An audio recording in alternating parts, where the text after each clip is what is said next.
विशाल, किस तरह से अब जंग छठे रोज में एक तरह से दाखिल हो गई है और अभी तक हमने इस जंग में देखा है कि जितनी मजबूती के साथ इजराइल और अमेरिका ने वार किया था, शुरुआत इस जंग की थी, उसी तरह से कहीं ना कहीं एक जवाबी वार ईरान की तरफ से भी हो रहा है। तो अभी तक की इस जंग को लेकर क्या कुछ कहना चाहेंगे? देखिए हो रहा ना, हम हैं या आप हैं, हम सब लोग लगातार जो डेवलपमेंट्स है वहाँ उस पर नज़र रखे हुए हैं। और सबसे पहले सबसे बड़ी बात तो ये भी है कि अब हो रहा ना, हम लोग जो भी वीडियोस बनाते हैं या जो कंटेंट देते हैं, हमारे जो नाजरीन हैं उनका काफ़ी इसको सपोर्ट मिल रहा है। नाज़रीन हमें देख रहे हैं, सुन रहे हैं, आपके वीडियोस देख रहे हैं, हमारे वीडियोस देख रहे हैं, हमारे और भी साथी वीडियो देख रहे हैं। सबसे बड़ी बात यही है कि लोगों के जहन में जो सवाल है वो यही है कि इस जंग का अब क्या हुआ, क्या ये जंग जो है अभी रुक जाएगी या क्या ये जंग लंबी खींचेगी, और उससे बड़ा सवाल ये कि इस जंग में किसका पलड़ा भारी है, यही सबसे बड़ा सवाल है। बिल्कुल बिल्कुल। तो देखिए अबू हुरैरा, जो आपका सवाल था उसके मुताबिक मुझे ऐसा लगता है कि जंग में जो है मुकम्मल या यकीनी अभी वो सिचुएशन है ही नहीं कि किसी की हार बताई जाए या किसी की जीत बताई जाए। लेकिन हाँ, ये जरूर है कि जो पूरी दुनिया के अवाम में एक बात जहनों में बैठी हुई थी कि अमेरिका एक सुपर पावर है और इसराइल जो है उसके पास ऐसा दिफाई निजाम है कि उसके ऊपर कोई अटैक कर ही नहीं सकता, ये जो सोच थी ना, और ये जो इसको लेकर के जो एक बड़ी बड़ी बातें की गई थी, उसकी जो है बिल्कुल आप समझिए कि वो उसका छीछा लेदर हो गई है। मतलब इससे ज्यादा मैं और क्या कहूं, मतलब वो तार तार हो गया है। रात भर अबू हुरैरा, आप यकीन मानिए, आपने खुद वीडियो बनाया, रात भर तेल अवीव के आसमान पर जो आसमान जो है वो लाल नजर आया और रात भर सायरन बजते रहे। आप सोचें कि रात भर तेल अवीव जो इसराइल की राजधानी है, रात भर वहां सायरन बज रहा है, लोग भाग दौड़ कर रहे हैं, शेल्टर में जा रहे हैं, थोड़ी देर के इत्मीनान हो रहा, लगता है कि अब कुछ नहीं होगा, फिर से सायरन बजने लगता है, फिर इसराइल के आसमान पर ईरानी मिसाइल गिरने लगती है। तो अबू हुरैरा, शॉर्ट पे फिलहाल जवाब यही फिलहाल है कि ईरान हमले से पीछे बिल्कुल नहीं हट रहा है। इसमें कोई दो राय नहीं है कि ईरान को भी हमले बर्दाश्त करने पड़ रहे हैं, ईरान में भी इमारतों को तबाह होना पड़ रहा है। लेकिन ईरान ने जो तबाही इसराइल में मचाई है, चाहे हाइफा चाहे तेल अवीव, वो इससे पहले शायद उन 12 दिनों में भी नहीं देखी गई थी जो अब तबाही मचाई जा रही है। हाँ, बिल्कुल विशाल, ये बात तो बिल्कुल सही आपने कही, क्योंकि पूरी दुनिया की निगाहें जिस तरह से इस जंग पर टिकी हुई थी और ये माना जा रहा था, बल्कि माना क्या जा रहा था, ये चीज बिल्कुल दुनिया के सामने सच्चाई है कि ईरान एक तरफ बहुत कमजोर मुल्क जिस पर हमेशा पाबंदियां रही हो, और किसी ने यह नहीं सोचा था, बल्कि इससे पहले की जो जंग इजराइल के साथ हुई थी उस वक्त भी इजराइल ने नहीं सोचा था कि ईरान इतनी मजबूती के साथ एक तरह से जवाब देगा। तो इसी का तो नतीजा था ना, याद है ना, हमारे नाज़रीन को भी याद होगा कि 12 दिन होते होते जो आम जुबान में हम कहते हैं ना कि इसराइल हांफने लगा था। बिल्कुल। और वो अमेरिका के सामने उसने गिड़गिड़ाया कि भाई जंगबंदी करा दो, और अमेरिका के पहल पे फिर जंगबंदी हुई। बिल्कुल बिल्कुल, जाहिर सी बात है कि इसी वजह से जंगबंदी हुई थी, क्योंकि बेन्यामिन नेतन्याहू एक तरह से पूरे चारों तरफ से घिर गए थे और उन्हें समझ में नहीं आ रहा था कि अब जंग से पैर कैसे वापस एक तरह से हटाया जाए। तो अमेरिका बीच में आता है, मुदाखलत करता है, सालसी करता है, और उसके बाद ये जो जंग का खात्मा हुआ था सब कुछ बारे में पता है। अमेरिका बीच में आया, उसने सालसी भी की, लेकिन आप ये देखिए कि उस वक्त आपको याद होगा बुरा, हम लोग तो कर ही रहे हैं, लगातार खबरें दे रहे हैं कि डोनाल्ड ट्रंप ने जो बंकर बस्टर जो गिराए थे B-2 बॉम्बर से नतांज, फर्दो और इस्फहान में, तो डोनाल्ड ट्रंप ने खुद आकर के मीडिया के सामने यह कहा था कि हमने जो न्यूक्लियर प्रोग्राम है ईरान का उससे डिस्ट्रॉय कर दिया है, हमने कंप्लीटली डिस्ट्रॉय कर दिया है।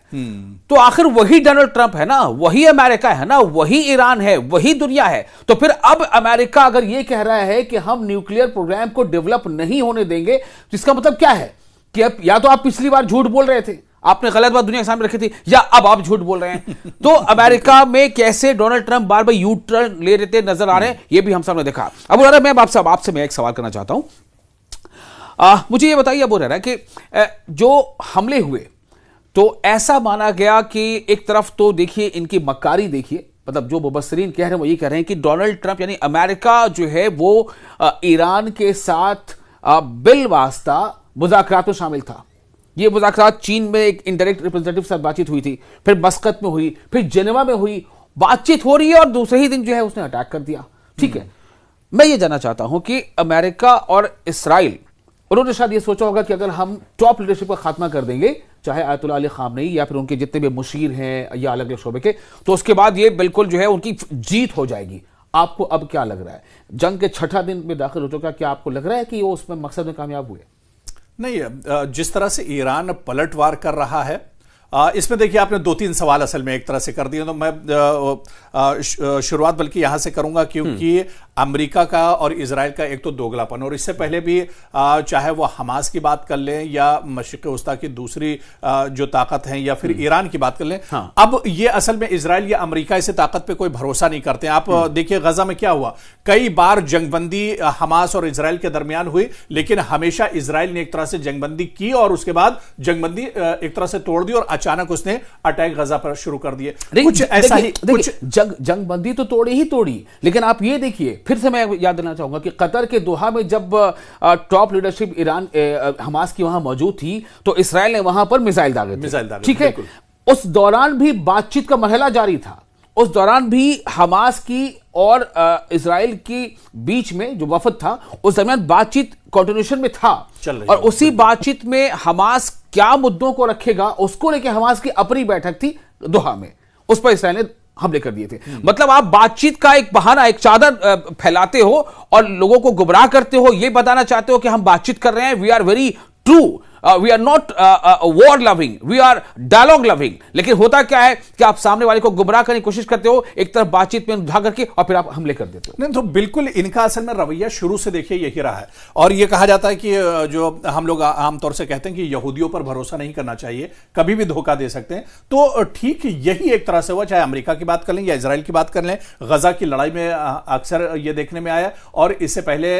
फिर आप देखिए कि जब जब इनके साथ मतलब बात की गई, कि तस्फिये की बात की गई, या फिर यह हुआ कि जंगबंदी की बात हो, हमेशा इन्होंने एक तरह से धोखा दिया है। और इस बार भी आप देखिए, जिस तरह से आपने कहा कि लगातार बातचीत का दौर चल रहा था, लेकिन उसी बीच में अचानक ही अटैक कर देते हैं। जबकि ईरान की तरफ से विशाल ये बार बार बयान आया कि बातचीत बहुत अच्छे अंदाज में हो रही है, एक अच्छे रुख पर एक तरह से बातचीत चल रही है, और किसी नतीजे पर हम लोग पहुंचेंगे। लेकिन उसी बीच क्या होता है कि अमेरिका, देखिए ये बात सिर्फ ईरान की तरफ से नहीं थी, ईरान ने तो कहा था, आपको याद होगा, जो मीडिएटर था वहां पे मस्कत के जो उसको मेडिएशन कर रहा था, जी जी, स्टीव विटकॉफ अमेरिका की तरफ से थे, जो डोनाल्ड ट्रंप के काफी करीबी माने जाते हैं और सफीर हैं स्टीव विटकॉफ। और इधर से आपके जो है जो ईरानी अमला था, उसमें खासतौर से विदेश मंत्री का जिक्र अक्सर आता है, नाम लारिजानी और सभी। हाँ, जी जी। तो अब रही बात यह कि जब ये सब बातचीत हो रही है, तो जो मेडिएशन करा रहा है वो ये कह रहा है कि बातचीत कामयाब है, और जो मस्कत के यानी ओमान के जो एक वजीर हैं, वजीर खारजा, यस, उन्होंने ये कहा, उनका ये स्टेटमेंट है कि ईरान बहुत हद तक अपने न्यूक्लियर मामले पर वो राजी था, बिल्कुल।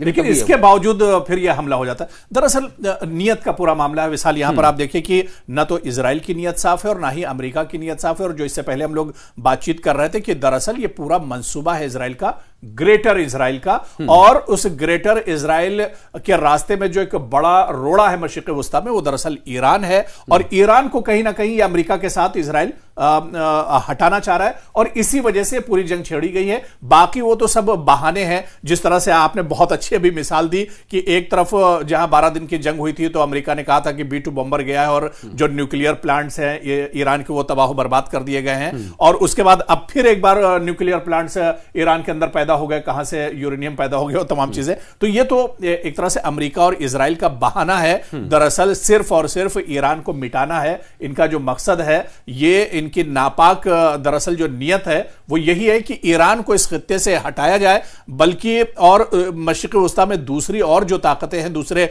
और जो ममालिक है, ये तो सब अमेरिका और इजराइल के पिट्ठू है। तो जो शेख हैं, चाहे उसमें सऊदी अरब हो, चाहे उसमें दुबई हो, कुवैत हो, यूएई हो, कतर हो, सभी की हालत तकरीबन एक जैसी है। तो ऐसे में ये तो जो हमला किया गया है, तो सिर्फ बहाना बनाकर हमला किया गया, वरना एक तरफ बातचीत भी चलती और दूसरी तरफ आप हमला कर देते हैं। तो कहीं ना कहीं इनकी नियत जो है एक तरह से बेहतर नहीं। देखिए, मुझे आपकी इन तमाम बातों से बस एक लाइन मेरे जहन में आ रहा है कि मेरा कातिल ही मेरा मुंसिफ है,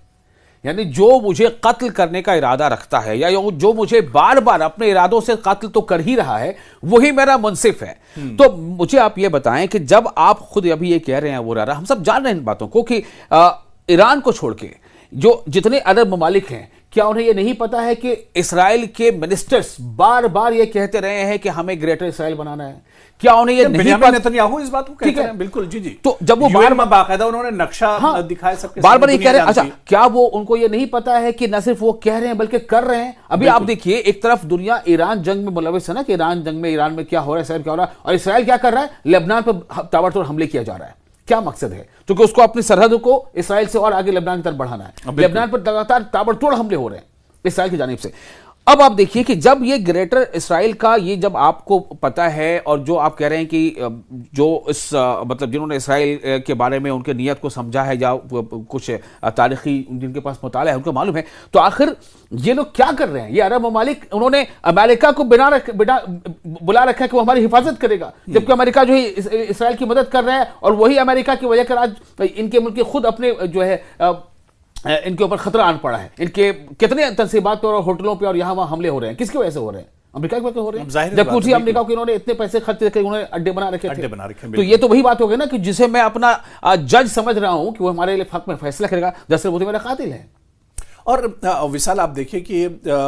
अमेरिका के जो झूठ की बात है या इजराइल के जो झूठ या उनकी जो नियत की बात है, आप देखिए कि अभी ईरान में जो बच्चियों के स्कूल पर जो हमला हुआ था, व्हाइट हाउस से जो खबर आई, आपने भी वो खबर पढ़ी होगी, सुनी होगी, कि व्हाइट हाउस अब उस खबर की तरदीद कर रहा है कि हम निहत्तों पर या जो शहरी इलाके हैं या लोगों पर, आम लोगों पर हमले नहीं करते, और ये हमला दरअसल हमने नहीं किया है। पूरी दुनिया देख रही है, कैमरे पर ये इस तरह के हमले हुए जो तस्वीरें आई हैं, लेकिन फिर भी अमेरिका और व्हाइट हाउस एक तरह से झूठ बोल रहे हैं। तो मतलब एक हद हो गई है, और डोनाल्ड ट्रंप तो दरअसल इसके लिए मशहूर ही है, और पूरी दुनिया ने देखा किस तरह से जब 28 फरवरी को अटैक ईरान पर किया गया, ईरान के supreme leader Ayatollah Ali Khamenei को शहीद किया गया, उसी दिन बच्चियों के स्कूल पर इतना बड़ा हमला होता है। पूरी दुनिया एक तरह से, जिसने देखी तस्वीरें देखी, उनके रोंगटे एक तरह से खड़े हो जाएंगे। उस पर भी अमेरिका अब झूठ एक तरह से बोल रहा है, लीपापोती एक तरह से अमेरिका की तरफ से की जा रही है। उसमें सिर्फ अमेरिका नहीं, ये दरअसल देखिए अमेरिका को, अमेरिका के नाम का, अमेरिका के वसाइल का इस्तेमाल कर रहा है, और उसमें बहुत बड़ा जो उसमें जो देखिए जो एग्जीक्यूशन जो है ना अब हो रहा, वो इसराइल का है। ये इसराइल की साजिश है। जो इसराइल 70,000 में से तकरीबन 30,000 बच्चों को मारने में गजा में उसके हाथ नहीं कांपे, उसके जो है सोच में कोई तब्दीली नहीं आई, उसके लिए ये 160 बच्चियां क्या हैं? बिल्कुल, ये इसराइल की खालिस्तानी है। और उसी दिन, जिस दिन 28 फरवरी को अलग सुबह जो दिन में ही ये तमाम सब कुछ हुआ था, दिन दहाड़े हुआ था, उसी दिन ये जो ईरान का शहर मिनाब है जिसका आप जिक्र कर रहे हैं, ईरान के मिनाब शहर में ये हमला हुआ था, जो एलिमेंट्री स्कूल था। एलिमेंट्री स्कूल में जो बच्चे पढ़ने जाते हैं उनकी उम्र ही 10 से 12 साल मैक्सिमम होती है। तो 12 साल से कम उम्र की बच्चियां, जिसमें 5 साल से या 6 साल से लेकर 12 साल तक की बच्चियां हैं, 165 बच्चियों की मौत हो गई, और कुछ उनके असातिज़ा और उनके टीचर साथ में थे। दुनिया ये तस्वीर देख रही है, लेकिन दुनिया का जो दो रंगापन है ना, दो रंगापन, दो रवैया, वो आप भी देख रहे होंगे। नहीं, बिल्कुल। और विशाल, एक चीज और जो बहुत जिसका जिक्र हो रहा है, और जो माहिरीन से हमने सुना भी, या जो चीज हम देख भी रहे हैं, कि पिछले दिनों जो एक फाइल्स का मामला आया था, एपस्टीन फाइल का जो मामला आया था, कि दरअसल उसे छुपाने के लिए, क्योंकि वो एक बहुत बड़े राज उसके अंदर छुपे हुए थे, और इस पूरे मामले को दरअसल ढकने के लिए एपस्टीन फाइल्स का मामला, जिसमें जो सर्वसर्वा थे वो एक तरह से डोनाल्ड ट्रंप ही थे, उन्हीं का नाम सबसे ज्यादा आ रहा था। तो इस पर पर्दा डालने के लिए, और बड़ी बड़ी शख्सियात उसमें थी, सिर्फ अमेरिका और इजराइल के ही लोग इसमें शामिल नहीं थे, बल्कि दुनिया भर की बड़ी शख्सियात के नाम एक तरह से आ रहे थे। डोनाल्ड ट्रंप का नाम तो सबसे ज्यादा इसमें आ रहा था। तो कहीं ना कहीं उसे ढकने के लिए, उधर से जहन हटाने के लिए दरअसल ईरान पर यह एक तरह से हमला किया गया। और फिर आप देखिए कि सिर्फ इन फाइल्स को छुपाने के लिए नहीं है, जहन भटकाने के लिए नहीं, बल्कि एक तीर से कई निशाने एक तरह से साधे गए। देखिए, निशाना जहां तक, अब जब आप बात ग्रेटर इसराइल की जब कर ही चुके हैं, तो अबू हुरैरा आप समझ लीजिए कि वो तीर भी किसी एक खास जगह से ही छोड़ा जा रहा है, और निशाना भी किसी एक खास जगह ही से लगाया जा रहा है। लेकिन उस तीर को छोड़ेगा कौन? उसके छोड़ने के लिए बहुत सारे देश जैसे अमेरिका या उन लोगों का इस्तेमाल कर लिया जाता है, और उस तीर के साथ निशाने पर कौन होगा, उसके लिए तो खैर टारगेट आपको बता रहे हैं वो तय ही है। आप ये समझ लीजिए कि जो सेनेटर्स हैं, जिन्हें हम आमतौर से यहाँ अपने यहाँ सांसद बोलते हैं या मेंबर पार्लियामेंट बोलते हैं, जो अमेरिकी सेनेटर्स से कई सेनेटर्स ऐसे हैं जिन्होंने हालिया 2 दिन पहले उनका बयान आया है कि आप ग्लोब के दूसरे हिस्से के एक देश पे बॉम्बिंग करने से आपके ऊपर जो एप्स्टीन फाइल का खतरा मंडरा रहा है उससे आप नहीं बच सकते। बिल्कुल, ये सीधा उनका स्टेटमेंट है। तो इसका मतलब कहीं ना कहीं इस पे दो राय नहीं है, क्योंकि देखिए हम लोग भी खबरों को पढ़ते हैं, समझते हैं और उसको अपने नाज़रीन तक पहुंचाते हैं। तो हम लोग भी किसी रिपोर्ट के हवाले से ही बात कर रहे हैं और उस रिपोर्ट में ये बातें सामने आ रही हैं कि दरअसल कोशिश ये है मौजूदा जो बरसे इक़्तिदार जमात या बरसे इक़्तिदार जो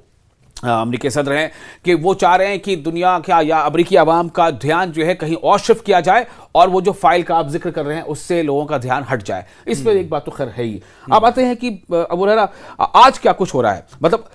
IRGC क्या कर रहा है, क्योंकि इसमें भी दो राय नहीं है कि अमेरिका और इसराइल, देखिए अमेरिका के पास ताकत है, इससे इनकार तो किया नहीं जा सकता। बिल्कुल। और बेशक अमेरिका ने जब इतना ज्यादा ताकत उसने लगाई है, इतने ज्यादा दो फ्लीट, इतने बड़े बड़े फ्लीट है, USS अब्राहम लिंकन या गेराल्ड, अब्राहम लिंकन तो खैर थोड़ा पीछे हट गया, लेकिन सवाल यह है कि मैं जानना चाहता हूं कि अभी भी ये कितनी बड़ी चुनौती है और या कितना नुकसान ईरान का इसमें हो पा रहा है, क्या है रिपोर्ट? नहीं, ईरान का तो देखिए बहुत बड़े पैमाने पर नुकसान हो रहा है, जानी नुकसान अमेरिका की तरफ से जो खबर है या इजराइल की तरफ से कि अब तक तकरीबन 1000 लोगों को मतलब अब तक मारा जा चुका है, जिसमें पासदारान इनकलाब के सिक्योरिटी फोर्सेस के जवान भी हैं और इसके अलावा आम लोगों की एक बड़ी तादाद है। और इनमें 1000 लोगों में मैं तो मान के चल रहा हूं कि 200 तो वो मासूम और नन्हे वो तालिबात हैं जिन्हें दिन दहाड़े जिनका कत्लेआम एक तरह से किया गया है। तो 1000 लोग मारने का दावा किया जा रहा है। और एक और रिपोर्ट है, मैं बस आपको उसमें वैल्यूएशन कर रहा हूं, उसमें जो ईरानी जो ऑफिशियल जो जानकारी जो आई है ईरान प्रेस रिलीज, उसमें यह बात कही गई है कि 8 अस्पतालों को अब तक अमेरिका इसराइल के ज्वाइंट हमलों में ईरान में निशाना बनाया गया है। 8 अस्पतालों को, तो जाहिर सी बात है कि अस्पताल में भी काफी लोग होते हैं, अस्पताल का हमला होता है, अस्पताल में मरीज होते हैं, उनके तीमारदार होते हैं, तो उनकी अगर आप काउंट कर लें और 8 अस्पताल पे हमले का मतलब क्या हो गया कि जो वहां दाखिल हैं, जो वहां भर्ती हैं, उनके लिए तो मुसीबत आई ही आई, और जो लोग आइंदा आ सकते हैं अस्पताल में इलाज के लिए उनके दरवाजे बंद हो गए। दरवाजे बंद हो गए। कुछ ऐसा ही मतलब जो हाल गजा में हुआ है कि ना तो वहां पर स्कूल छोड़े गए, ना तो अस्पतालों को बख्शा गया, ना मजहबी मकामात को छोड़ा गया, पूरा का पूरा गजा एक तरह से देखिए नेस्तनाबूद हो गया। तो अब ईरान को भी विसाल ये मानकर चलिए कि दूसरा गजा बनाने की दरअसल ये इजराइल और अमेरिका की प्लानिंग है मशरिक़ वस्ता में, क्योंकि फिलिस्तीन एक बड़ी रुकावट थी और उसके बाद ग्रेटर इजराइल जिसकी हम बात कर रहे हैं, कहीं ना कहीं उसके पीछे पूरा मंसूबा इजराइल और अमेरिका का यही है। तो जिस तरह से गजा को तबाह बर्बाद किया गया है, अब निशाने पर ईरान है, और अब से नहीं, ईरान एक लंबे जमाने से रहा है निशाने पर रहा है। लेकिन अब हो रहा है, एक छोटी सी बात एंड करने से पहले, आप बिल्कुल बात सही कर रहे हैं कि देखिए ईरान अभी भी फाइट कर रहा है, अभी तो, और जैसा कि ईरान का कहना है कि ये तो अभी शुरुआत है। हाँ, ईरान कह रहा है कि जो हमारे स्टॉक पाइल हैं, जो हमारे स्टॉक में जो सबसे ज्यादा पुराने या छोटे थे, उनको पहले हम इस्तेमाल कर रहे हैं, अभी तो हमारा मेन हथियार बाकी है। एक तो ये देख लीजिए। अब आप देखिए दुनिया की जो किस तरह से शबबंदी हो रही है, स्पेन ने खुलकर डोनाल्ड ट्रंप के खिलाफ एक तरह समझिए कि एक तो उन्होंने बगावत कर दी एक तरह से कि भाई नो टू वॉर। स्पेन कह रहा है कि मुखालिफत की है, बिल्कुल। जो कनाडा हो गया, स्पेन हो गया, बहुत सारे ममालिक हैं। यूके का थोड़ा सा मिक्स्ड रिएक्शन आ रहा है, कभी हाँ कभी ना वाला। रशिया और चाइना के बारे में कहा जा रहा है कि ये लोग खुल के कंडेम तो कर ही चुके हैं, कई बार बयानात आ चुके हैं, और यहां तक बात आ रही है कि चीन जो है सॉफ्टवेयर से और टेक्निक से और जो मॉडर्न सिस्टम है कम्युनिकेशन का, रडार का, डेटा का, उससे काफी मदद कर रहा है, सैटेलाइट इंफॉर्मेशन से काफी मदद कर रहा है। कुछ ऐसे खबर नॉर्थ कोरिया से भी आई थी, है ना, नॉर्थ कोरिया से भी। तो नॉर्थ कोरिया तो पता नहीं, अब उसमें मैं उसकी सदाकत की बात नहीं कर सकता, बट किम जोंग के हवाले से खबर आ रही है कि अगर ईरान ने मतलब मदद चाही तो मैं तैयार हूं। अब पता नहीं उसकी हकीकत क्या है, लेकिन ये जरूर है कि वो आवाज वहां से आती रहती है। और अब सबसे बड़ी बात यह है कि जो एक खामोशी है ना अबू हुरैरा, फिर वहीं आ रहा हूं, वही आपका मिडिल ईस्ट, वही सऊदी अरब, वही कुवैत, बहरैन, कतर, यहां क्या हो रहा है, उर्दन, यहां क्या हो रहा है? यही जो ममालिक हैं दरअसल यही खुलकर सामने नहीं आ रहे ना, और यही एक तरह से ईरान के खिलाफ एक तरह से आप कह लीजिए कि अभी तक की जो लड़ाई में तो ईरान के खिलाफ ही एक तरह से पूरे गल्फ के जो कंट्रीज हैं वो एक तरह से खड़े हैं। तो कुल मिलाकर ईरान तो अभी तक पूरी मजबूती के साथ लड़ रहा है, लेकिन कितने दिनों तक मजबूती के साथ ईरान खड़ा रहेगा इजराइल और अमेरिका जैसी बड़ी ताकत के सामने, ये देखना बहुत अहम होगा। लेकिन जिस तरह से विशाल आपने कहा, ये बहुत इससे उम्मीद एक तरह से बढ़ती है कि कई बड़े ममालिक ऐसे हैं जो आज भी ईरान के साथ एक तरह से खड़े हैं और दुनिया इस हकीकत और सच्चाई को एक तरह से समझ रही है। विशाल, फिर किसी मौके से हम इस पर बहुत तफसील से बात करेंगे। बहुत अहम मुद्दा है और यह जंग तो अभी शुरू हुई है। कहां तक यह जंग जाती है, कहां पर